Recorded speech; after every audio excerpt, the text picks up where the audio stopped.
Sometimes you have to step outside of yourself to solve your problems, so here's a letter I wrote to, well, me.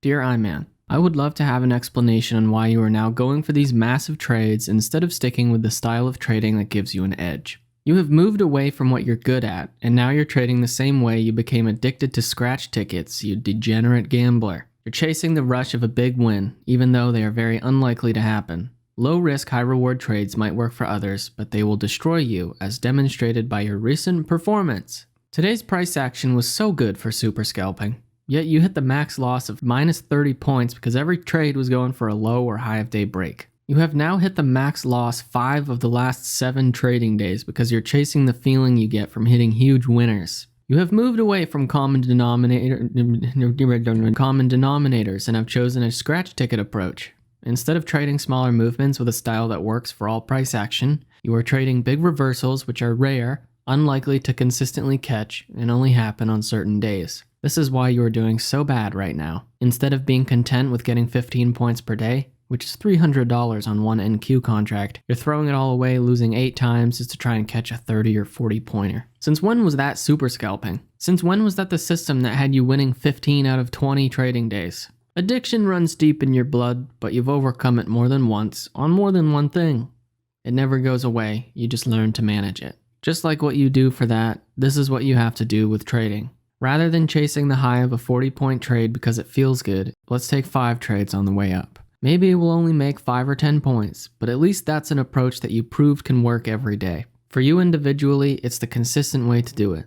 You are not a big move trader, and that's fine.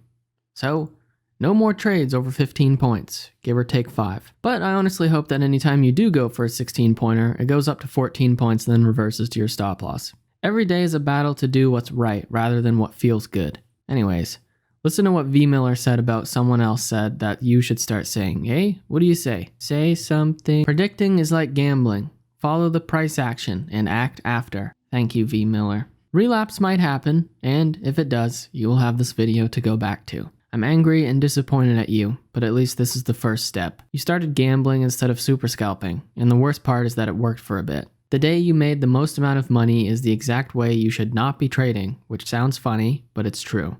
That's not your edge, which has been demonstrated by the fact that it was an outlier. You never base a system on the outliers, so why is your current approach dependent on trading a type of price action that rarely happens? This is the bad behavior that you always revert to after a couple mornings where big moves were easy to predict. Get a few points every day going for the trades that work regardless of the type of morning.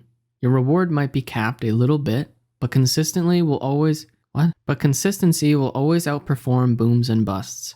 And the more you stay disciplined with the smaller moves, the more your learning and focus will be laser focused, onto the small movements. As Mark Douglas said, trade for a new reason. Trade to acquire skills. To those still watching, what would you tell yourself? Is there any behavior you keep reverting to that is harming your progress? Maybe consider writing yourself a letter. Maybe even multiple letters to form entire sentences. The sky is the limit, because we can't breathe in space. How about that? What do you think of that?